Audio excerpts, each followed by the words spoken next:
क्या होगा अगर मैं तुम्हें बताऊं कि 26/11 के बाद सिर्फ एक हमला नहीं हुआ था, बल्कि एक ऐसा गुप्त ऑपरेशन शुरू हुआ जिसका नाम दुनिया ने कभी ऑफिशियली नहीं सुना। एक ऐसा मिशन जिसका मकसद था डर को खत्म करना या उसे हमेशा के लिए जिंदा छोड़ देना। 26/11 मुंबई का ताज होटल, जलता हुआ शहर, गोलियों की आवाज और चीखों से भरी रात। ये हमला सिर्फ भारत पर नहीं था, इसने पूरी दुनिया को हिला दिया, यहां तक कि अमेरिका भी डर गया। इसके बाद अमेरिका ने साफ कहा, हाफिज सईद को इंटरनेशनल टेररिस्ट घोषित किया जाए। मामला पहुंचा संयुक्त राष्ट्र यानी यूएन तक। लेकिन जैसे ही यह प्रस्ताव उठा, एक देश बीच में आ गया, चीन।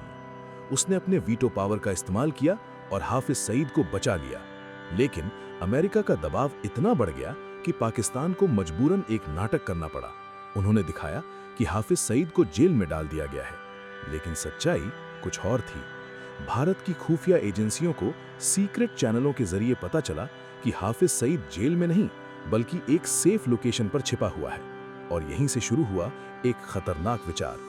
अगर दुनिया मानती है कि वो जेल में है, तो ये उसे खत्म करने का सबसे सही मौका है, क्योंकि अगर अब हमला होता तो पाकिस्तान कुछ साबित ही नहीं कर पाता। यहीं से जन्म हुआ एक गुप्त मिशन का, ऑपरेशन किल सईद। इस मिशन के लिए चुना गया एक ऐसा आदमी जिसका कोई नाम नहीं था, कोई पहचान नहीं थी, एक अनजान गनमैन। और इस मिशन में एक और देश शामिल हुआ, इजराइल, क्योंकि 26/11 में एक यहूदी परिवार भी मारा गया था। लेकिन सबसे बड़ी समस्या थी पाकिस्तान के अंदर घुसना। सीधा जाना नामुमकिन था, इसलिए भारतीय एजेंट ने चुना एक अलग रास्ता, दुबई। वो वहां पहुंचा एक अमीर बिजनेसमैन बनकर, और फिर जानबूझकर एक एक्सीडेंट केस में खुद को फंसा दिया ताकि वो जेल के अंदर जा सके, क्योंकि असली मिशन जेल के अंदर शुरू होना था। वहां पहले से कई पाकिस्तानी कैदी मौजूद थे। उन्हीं में से एक था एक छोटा सा चोर जिसे उसने अपना टारगेट बनाया।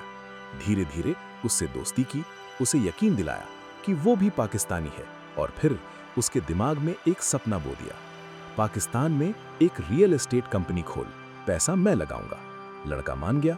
जेल से निकलने के बाद उसे लाहौर भेजा गया, जहां उसने एक महंगा ऑफिस खोला और उसे एक खास निर्देश दिया गया, रोज 5 वक्त की नमाज पढ़ना, मस्जिद जरूर जाना। यहीं से एजेंट को मिला उसका पहला सुराग। एक दिन लड़का लेट हो गया। जब पूछा गया तो उसने कहा, आज हाफिज सईद मस्जिद में आया था। बस यही वो पल था जिसका इंतजार था। अब रास्ता मिल चुका था। भारतीय एजेंट खुद पाकिस्तान पहुंच गया। अब उसके पास पहचान भी थी, पैसा भी और कवर भी।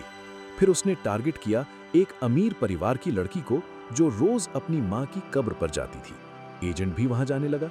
धीरे धीरे वो लड़की उसकी तरफ आकर्षित हो गई और इसी के जरिए उसे मिला पाकिस्तानी आर्मी तक एक्सेस। लेकिन असली चुनौती अभी बाकी थी, 150 किलो विस्फोटक। इसके लिए एक पाकिस्तानी अफसर को एक विदेशी लड़की के जरिए हनी ट्रैप किया गया और आर्मी के अंदर से ही RDX हासिल कर लिया गया। अब बस एक चीज बाकी थी, सुसाइड बॉम्बर। एक तालिबानी जर्नलिस्ट जो असल में स्पाई था, उसे भी ट्रैप किया गया और आखिरकार एक सुसाइड बॉम्बर 2 करोड़ रुपए में खरीदा गया। लेकिन तभी सबसे बड़ा खतरा सामने आया। वही लड़का जिसे दुबई जेल से निकाला गया था, उसे शक होने लगा। उसका सपना था अपने माँ बाप को दुबई ले जाना। एजेंट ने वो भी पूरा कर दिया। लेकिन डर अब भी खत्म नहीं हुआ था और एक रात उस डर ने उसकी जान ले ली। 23 जून 2021, सब कुछ तैयार था। गाड़ी में 150 किलो विस्फोटक, टारगेट हाफिज सईद। तभी एक कॉल आता है। एक रहस्यमयी आवाज कहती है, 100 किलो हटा दो। एजेंट हैरान, सर इससे टारगेट बच सकता है। लेकिन जवाब आता है, हमें उसे मारना नहीं है, हमें उसे डराना है। ऐसी मौत दिखाओ कि कोई दूसरा हाफिज सईद बनने की हिम्मत न करे। और फिर RDX से भरी गाड़ी हाफिज सईद के घर के पास पार्क कर दी गई। सुसाइड बॉम्बर हटा दिया गया और फिर एक जोरदार धमाका। पूरा इलाका हिल गया, घर तबाह, उसके कई आदमी मारे गए, उसका सबसे करीबी, उसका राइट हैंड। और दुनिया को पहली बार एहसास हुआ कि पाकिस्तान सच छुपा रहा था। हाफिज सईद जेल में नहीं था, वो खुला घूम रहा था। लेकिन उस दिन के बाद एक बात बदल गई।